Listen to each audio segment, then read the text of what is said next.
Buenos días, Felipe. Esta semana, el Instituto Nacional de Estadística publicó los indicadores correspondientes a la actividad económica en el Perú durante el mes de junio y del mismo modo correspondientes al segundo trimestre del presente año. Y bueno, como se esperaba, ¿no?, los resultados no fueron nada alentadores. Durante el segundo trimestre, la caída en la actividad económica fue del 30.2%, ¿no?, correspondiente al segundo trimestre de este año con respecto al segundo trimestre del año pasado. ¿Ya?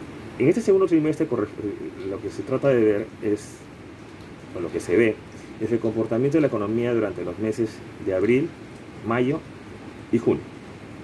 Ahora, si nosotros analizamos el comportamiento de la economía en estos meses, observamos que si bien es cierto la actividad económica ha caído, ¿no?, pero conforme van pasando los meses, estas caídas de actividad económica son menores. Por ejemplo, durante el mes de abril, la caída en la actividad económica en el Perú fue casi de 40%, exactamente 40.49%.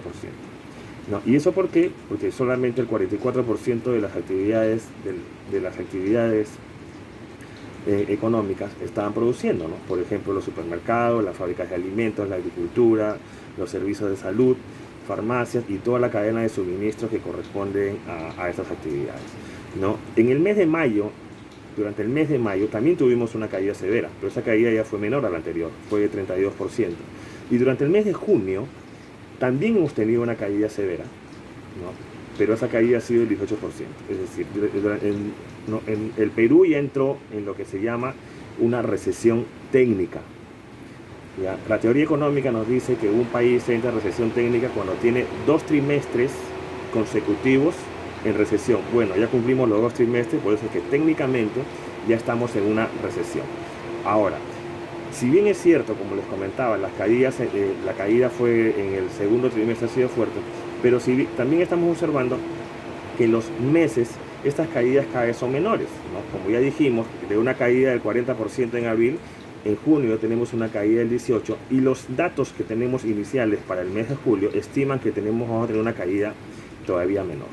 Y es evidente que cuando nosotros empezamos a analizar los datos de cada sector de la economía, observamos que efectivamente, si bien es cierto, todavía están con números en negativo, pero las actividades empiezan a mejorar, ¿no? Por ejemplo, ¿no?, en el caso, por ejemplo, de la minería, que es la actividad que concentra el 11% de la recaudación tributaria y a la vez aproximadamente el 70% de nuestras exportaciones, ¿no?, en el mes de abril la caída fue de 42%, pero en el mes de junio la caída fue de 14%. Por ejemplo, en la industria, que es la manufactura, que durante el mes de abril tuvo una caída del 54%, durante el mes de junio ya la caída fue solo de 6%. Es decir, es cierto, las actividades económicas todavía están en negativo, pero cada vez están empezando a producir más, ¿no?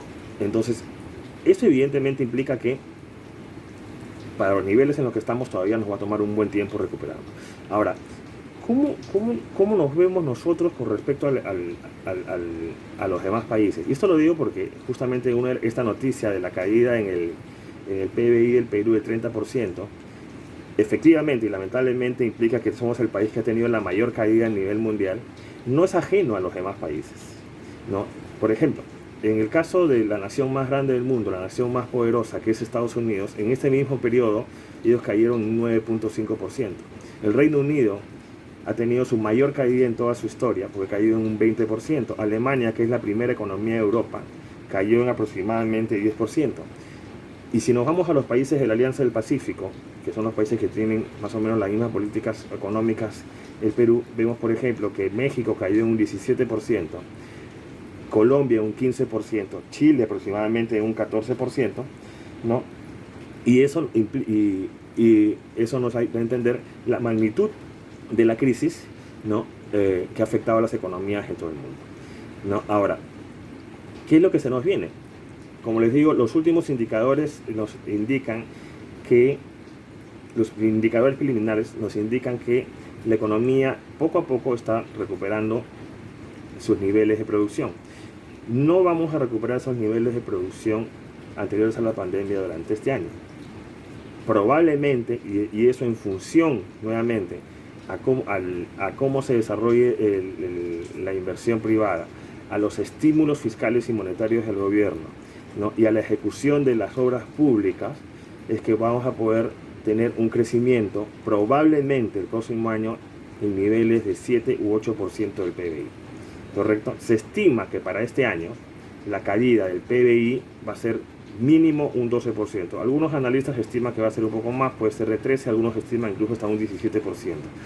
¿Ya? En realidad todavía vivimos una situación de cierta incertidumbre que es bastante complicado poder hacer estimaciones a largo plazo, pero lo hecho y lo concreto es que a fin de año vamos a terminar con niveles de producción menores a la pandemia, ¿no? Y eso implica también un efecto en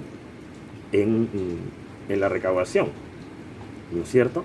Entonces, el Estado va a tener que tomar deuda, probablemente, ¿no? Emitir deuda en el mercado de capitales para poder cumplir con los compromisos que este tiene, ¿no?